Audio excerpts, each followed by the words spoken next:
Arthur Vance leaned forward, placing his hands flat on the table, a move that always meant a sermon was coming. "The strategy is simple, really," he began, his voice dripping with the kind of condescension he used to crush any disagreement.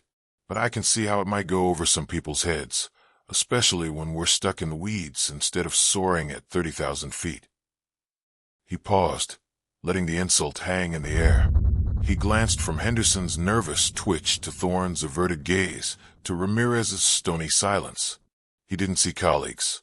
He saw failures, a collection of limited imaginations tethered to his grand vision. It's about aggressive market penetration. It's about scale. It's about swallowing the competition whole before they even know they're on the menu. His voice dropped to a conspiratorial whisper. The problem isn't the strategy. The problem is the execution, the hesitation.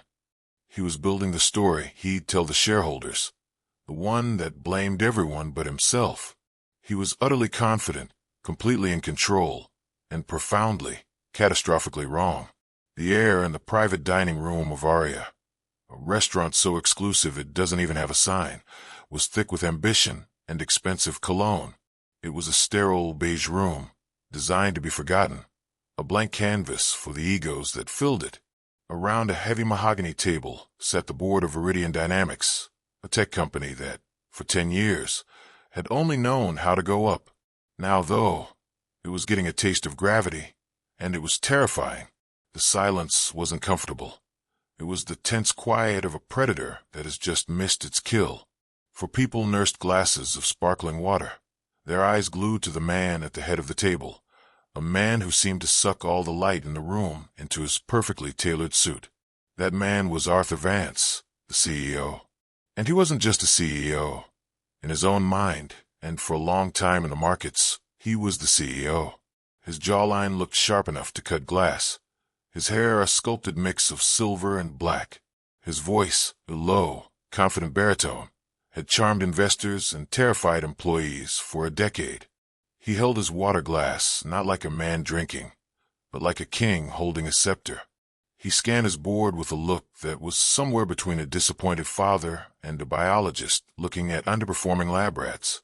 There was Henderson, the CFO, who looked like he was physically shrinking into his chair, his face a pale mask of anxiety. His world was numbers, and right now, the numbers were screaming at him. Across from him sat Dr. Eris Thorne, the tech genius, who looked deeply uncomfortable in a suit, his hands twitching, itching to be on a keyboard.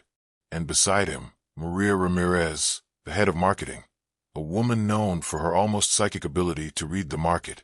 Today, her usual energy was gone, her expression guarded. She'd argued against their current strategy, only to be drowned out by the sheer, unshakable confidence of the man now clearing his throat. They had all ridden the wave of his self-assurance for years. Now, it looked like they were all about to drown in it. "Let's talk about Project Apex," Arthur continued, a flicker of real excitement in his eyes. This was his baby. We're in the business of disruption. Not just improvement, pure, unadulterated disruption. Our product, the Synapse, is a paradigm shift. It's flawless. Eris, he said, gesturing to the CTO without looking at him, has created a technological marvel. The issue is not the product. Thorne flinched. He knew the Synapse wasn't flawless. The interface was clunky. Early users complained about battery drain, and the seamless integration was often a mess of reboots. But he'd learned a long time ago that bringing problems to Arthur was like waving a red cape at a bull. You were going to get charged.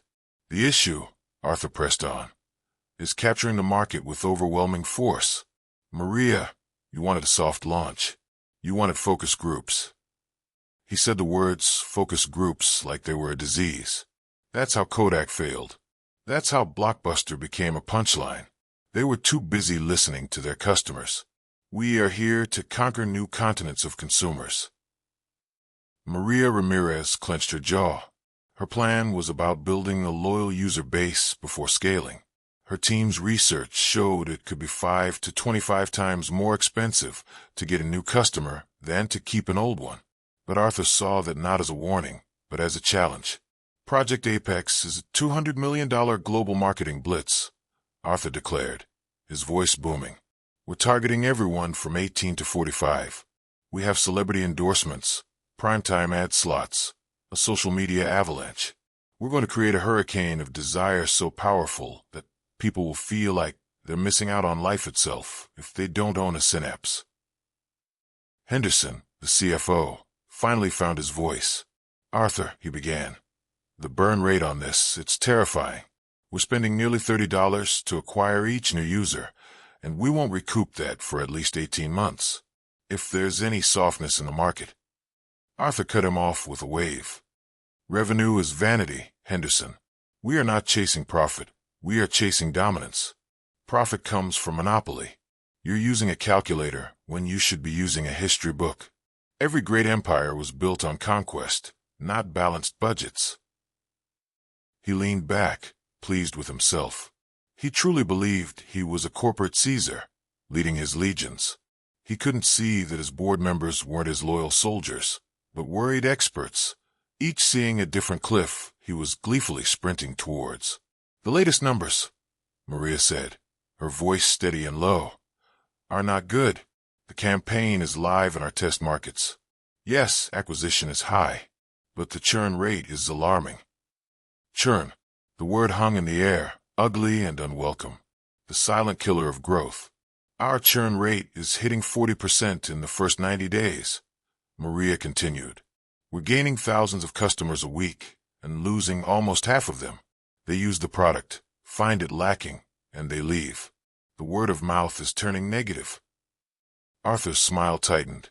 That's a software issue, he snapped, glaring at Thorne.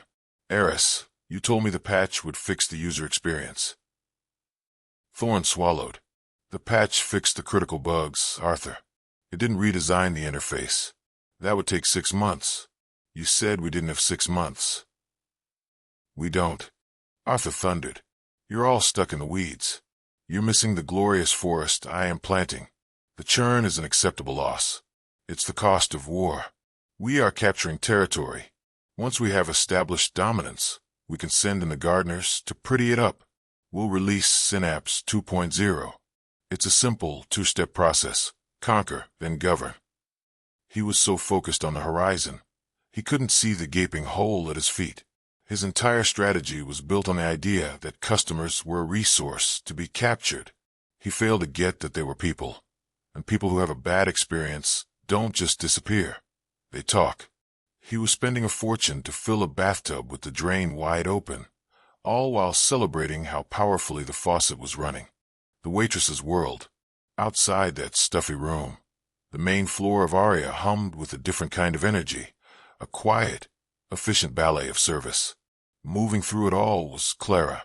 To the patrons, Clara was just part of the seamless experience.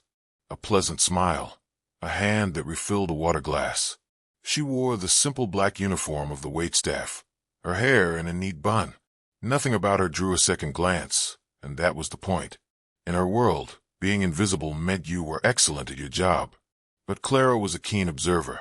Working at Aria was an education. She saw the nervous guy on a first date, the powerful lawyer celebrating a win, the quiet couple mourning a loss.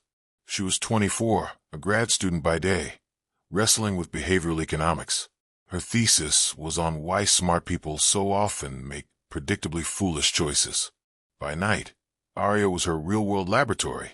Here, surrounded by the city's elite, she saw her thesis play out every single evening. She'd served Arthur Vance's group before. He was a captain of industry, who always demanded, never requested, and looked at the staff like they were functions, not people. Tonight, as she brought bread to a nearby table, the door to the private room swung open. A few phrases cut through the restaurant's hum, not about holding hands with legacy users. $200 million blitz. Churn is an acceptable loss. The word snagged in her mind. Legacy users. Churn. These weren't the usual snippets about golf or divorces. This was business talk, and it felt wrong, like a single, horribly out-of-tune instrument in an otherwise perfect orchestra. Her mind went to the little artisan bakery in her old neighborhood. It had been there for 50 years, beloved by everyone. A new owner took over, wanting to modernize. He fired the old staff, swapped beloved recipes for cheaper versions, and spent a fortune on a splashy ad campaign. New people came, drawn by the hype. They came once. They found the bread bland, the service cold, and never came back. The old, loyal customers, feeling betrayed, were already long gone. Within a year, the bakery was closed. The new owner had spent all his money shouting at strangers while insulting his friends. Standing near the service station, she heard the loud voice again. "We are capturing territory. The cost of war is high." Clara looked at the man in that room, the one with the voice like a hammer, and saw he was making a classic, fatal error. He was suffering from what her professor called conqueror's hubris, so obsessed with winning new ground that he couldn't see the value in the ground he already held. A business, she knew, wasn't a battlefield. It was an ecosystem, and he was poisoning his own soil. She knew, with a certainty that was both academic and intuitive, that his $200 million war would end in a silent, empty surrender. An hour later, the mood in the private room had gone from tense to funereal. The plates were gone, along with a single, untouched bottle of celebratory wine that now seemed like a bad joke. Arthur was brooding, staring at the table as if he could will a different reality out of the wood grain. It was time for the final water service. Clara picked up the silver pitcher and pushed the door open gently. The four executives looked up, startled.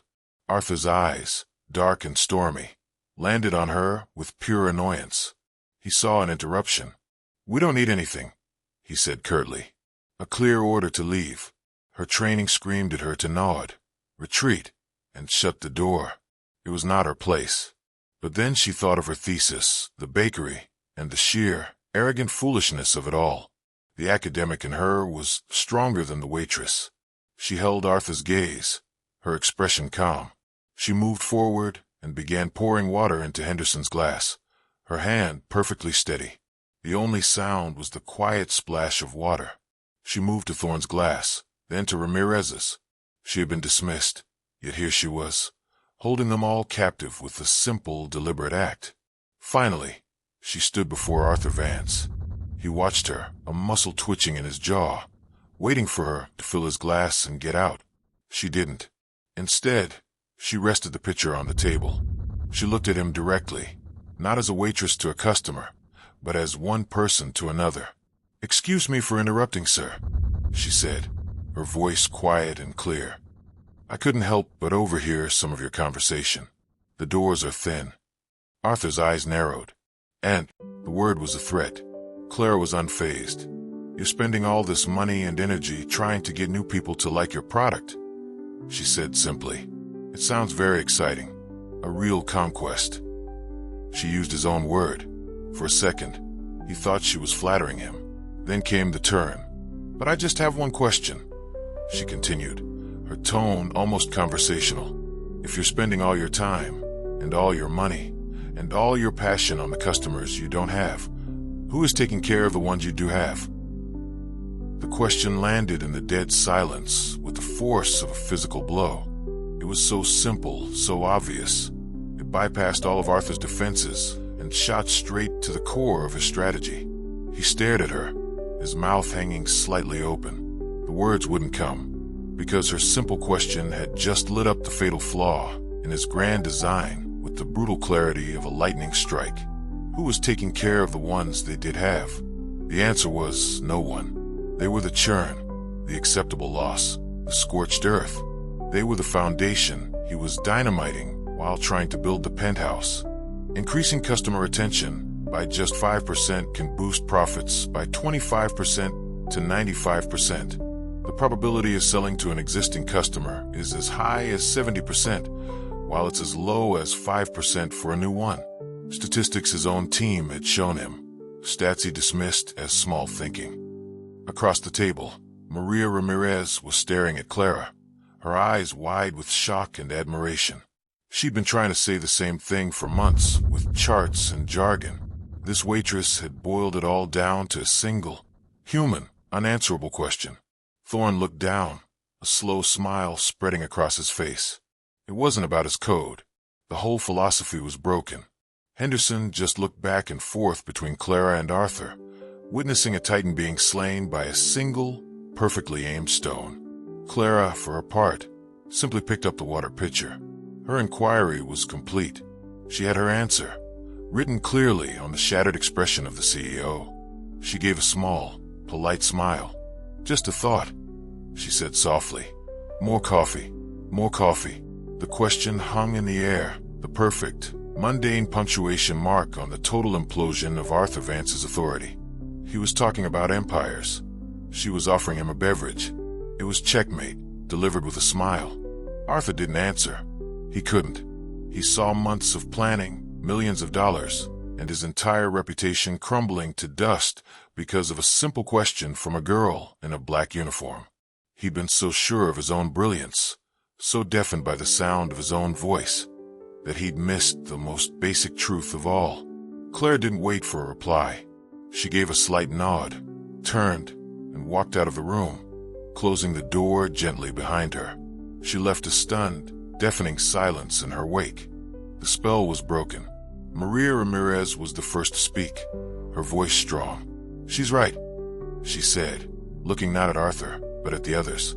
"She's absolutely right. We haven't been building a business. We've been building a very, very expensive revolving door."